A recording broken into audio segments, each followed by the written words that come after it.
Welcome back YouTubers to my channel of an everyday life of an Aspie. This one's going to be an update of a different setting. As you can see behind me, I'm in the kitchen, obviously where I'm living.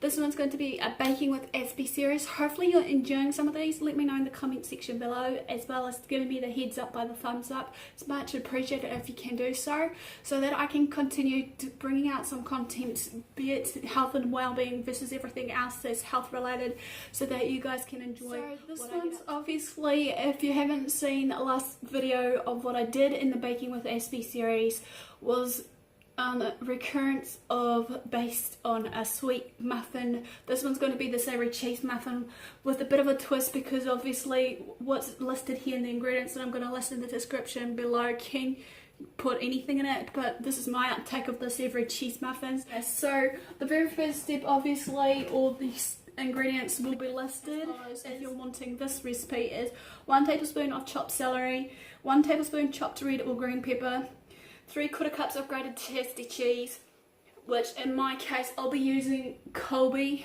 hearsay, 2 cups of champion standard plain flour. Well, I'm going to be using just the budget one, hopefully that will still do the trick. Pinch of Edmonds baking powder, 1/4 teaspoon of salt, 1 egg beaten, 50 grams of butter melted, and 1/2 cup of milk. It will be listed in the description along with the recipe, along with hopefully in the screen, so you can follow it and you can just stop it at any time to follow step by step. So the first step, obviously, or shall we say, I need to put the celery, cheese and pepper into a bowl, which obviously I've already prepped and ready for some parts.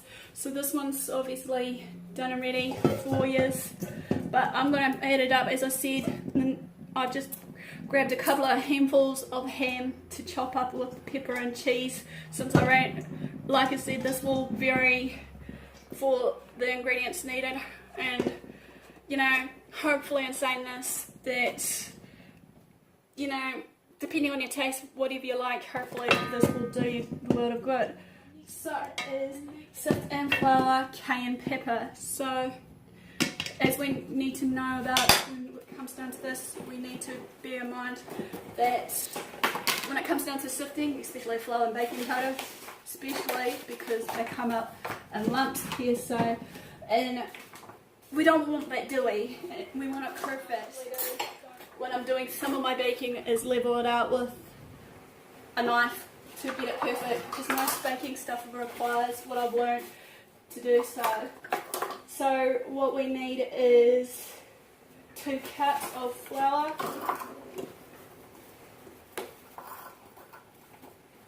hopefully I've got enough. I'm making a mess as I go along. Nice one, Aspie. But hey,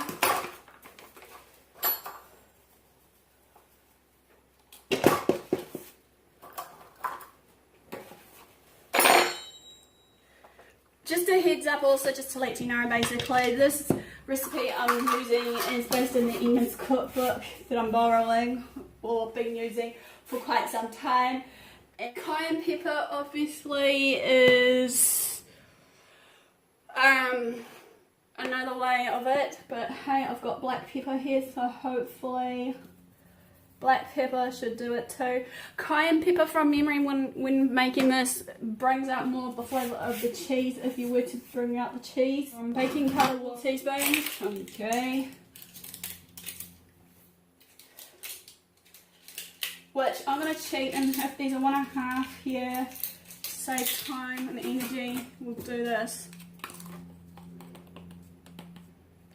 1, 2. Yes, we did. 1/4 teaspoon is almost the equivalent of just a pinch of salt, so I'm just going to wing it right now, which is better of me, I know. They should be more than enough. Don't want it too salty. Sometimes they say to wave it at the back for, you know, good luck. Right, doing that. Oh, I've got it on pre-greased oven muffin tins. That's already pre-greased. Also, as a heads up too, just as a reminder, while doing this, while I arrange stuff, preheat the oven to 180 degrees Celsius so that it's warm and ready for you guys to go, as well as pre-greasing. Just as what Jamie Oliver says, sometimes it's best to try and be as organised as possible with your ingredients and everything else. Combine. So my trusty wooden spoon, just stir this a little bit. I might need more cheese, I don't know, but we'll have to see. Judging by this, I might need it. So, I'll be hold up, guys. Like as I said before, we've got all these dried ingredients posingly inside the bowl here that I'm prepping. I know it's hard to see. And we're back. Obviously, this is stirred to combine. The dried ingredients has been already added in, and next we found of egg, butter, and milk. So what we need for the milk is half a cup at least. Usually I add 1 cup, but we'll just do it as it pre-reads, hopefully. So 1 cup of milk, egg, making sure you don't have any shells. And I forgot to bring my new spatula in the kitchen that I showed in my last video for you guys to see what I'm using, but oh well, this is the joys of it. And we quickly mix this. Sometimes in saying this, it may not be all combined properly, so therefore, you know, it's thinned out, add more milk, you know, to hopefully, you know, get the... So basically, after this, it should be moistened enough, basically, to get through it. It looks a bit hard for me to stir. So what, again, just a quick estimate. And yes, some recipes, you know, can vary from time to time. Okay, next on the list now, hopefully, is the fun part, just putting them in the well-greased oven muffin pan. And again, I have to add a correction in the temperature. Preheat the oven to 200 degrees and bake for 15 minutes or until melted and golden to your liking. So hopefully I've got a spoon out. Let's put these bad boys in. What I usually do is tip 2 if need be. Put at least another spoon to help get it all out for you. Usually you may be questioning how much does this make.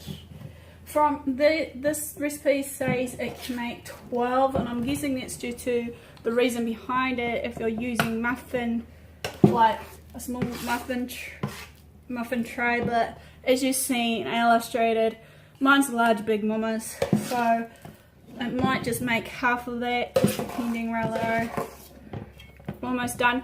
And also just to let you know, sometimes this is what I'm like when I have my mental health days. Sometimes if I don't want any distraction, do this basically and put some music on while I'm baking, or even sometimes when I'm having my mental health day, sometimes also I put on some music while baking, and that's all we can do, you know, whatever helps. So I'm going to question you guys today before I put these in the oven.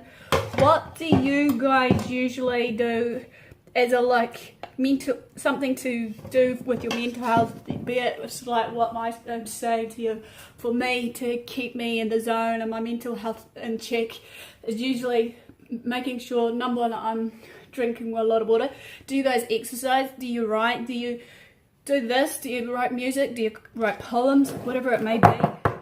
So yeah, so these bad boys obviously made and done ready, so they'll be in the oven for 15 minutes as said, and I'll show you the end result and I'll be back with you shortly. So this is the end result as said. So basically let's serve these bad boys up for you and see how we go. You know, they should be by rice easy to come out and whatever else. Some people may use as an alternative just before I end this as a what they call flour. That's what I'm looking for, to use instead of, you know, whatever I said in the earlier piece, you know. So yeah, maybe I could have left this longer judging by this, but you know, depending like it said and what sort of oven you got, in a fan fire oven can do you justice. So just sit tight and I'll show you hopefully another quick image of them out of the muffin tray. Right, we're back. As you can see, obviously for first attempt in ages for me making some savoury cheese scones. This quickly ends a quick video of me doing the baking with Aspie. Hopefully you like it. Smash the like if you did and comment below to let me know if you want to see more, because obviously, as I said, it's just a bit of fun and games, and I love to bake obviously, and hopefully see if I can show off my baking skills or whatever you want to see in the baking vlogs. Or also I'm going to do a poll at the end of this video to hopefully involve you guys to actually vote what else you want to see. And just to be in mind, obviously, as I said, there will be some changes, because obviously the one that I usually do challenges with of Father Liar and whatnot, he'll be leaving soon this year, obviously in August sometime. I'm not sure when he'll return, so we'll have to see where this will lie for between him and I to do any more challenges in the near future once he returns or not. I'll hope to discuss this with him. And all for the do, guys, thanks for support. Do what you love you.